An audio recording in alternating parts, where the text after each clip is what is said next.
श्री स्वामी समर्थ. माझ्या सर्व स्वामी सेवेकरांना स्वामी माऊली आणि मी या चॅनलमध्ये तुम्हा सर्वांचे पुन्हा एकदा मनपूर्वक स्वागत आहे. तर बघा, अक्कलकोटला आलेली आहे मी आणि मला अक्कलकोटमध्ये स्वामींसमोर बसूनच हा अनुभव सांगायचा होता. सकाळची आरती झालेली आहे आणि आता गर्दी आहे दर्शनासाठी, तर मी थोडा वेळ बसून राहणार आहे, कारण मला निवांत स्वामींचं दर्शन घ्यायचं आहे. एवढ्या लांबून आपण येतो, मग घाई गर्दी कशाला करायची. तर मी तुम्हाला बोलले होते मागच्या व्हिडिओमध्ये की स्वामींचा एक अनुभव मी तुम्हाला स्वामींसमोर बसूनच सांगणार आहे, कारण खोटं नाटं हे काही नसतं, सगळं खरं खरं असतं. तर स्वामींची मूर्ती माझ्या मुलाकडनं फुटलेली होती मागच्या वर्षी, जेव्हा तो खूप आजारी होता तेव्हा त्याला झटके यायचे.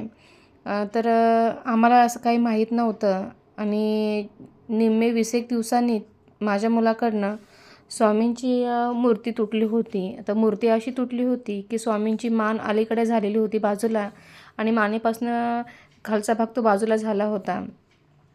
मूर्ती तुटल्यानंतर मला इतकं रडायला येत होतं की माझ्या मुलाला मी मारू शकत नव्हते, कारण तो इतका आजारी होता. त्याने ती मूर्ती कसं काय अचानक देवाऱ्यासमोर जाऊन घेतली आणि त्याच्याकडनं ती पडली आणि हात पाय वगैरे काही तुटला नाही, फक्त मान आणि धड बाजूला झालं होतं. कुठेतरी माझ्या मनामध्ये खूप टेन्शन आलेलं होतं की माऊली, का तुम्ही असं करताय, तुम्हीही माझी साथ का सोडताय. पण असं काही नव्हतं. मूर्ती तुटल्यानंतर ते मला माझा मुलगा 8 एक दिवसांनी बरा झाल्यानंतर मला कळलं की माऊलीने माझ्या मुलाचे जे झटके होते, जे मेंदूला त्याचे जे शॉर्ट सर्किट होत होतं, ते सगळं दुःख माऊली त्यांच्यावरती घेऊन त्यांनी माझ्या मुलाचं रक्षण केलेलं होतं.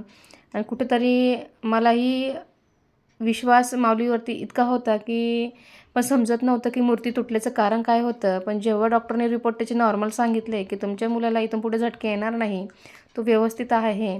आणि मग म्हणूनच मी ठरवलं होतं की मी जेव्हा अक्कलकोटला जाईल तेव्हाच माझ्या मुलाचा मी हा अनुभव तुम्हाला मी सांगणार आहे. अशा प्रकारे माऊलीने माझ्या मुलाला त्या बाहेर काढलं त्या संकटातनं, त्यांनी त्यांच्यावरती घेतलं.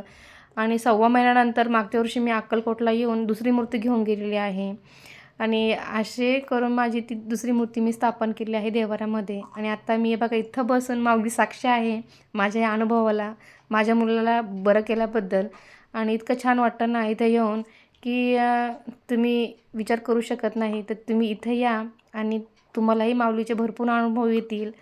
तर असं माझ्या मुलाला माऊलीने बरं केलेलं आहे आणि म्हणून ही वारी मी कधीही चुकवणार नाही. इथून मागेही करत होते आणि इथून पुढेही करत राहणार आहे. छान छान अनुभव आहे. तुम्ही या माऊलीचं दर्शन घ्या.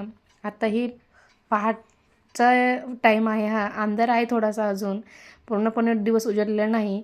असा छान प्रकारे अनुभव मी माऊलीसमोर सांगून तुम्हाला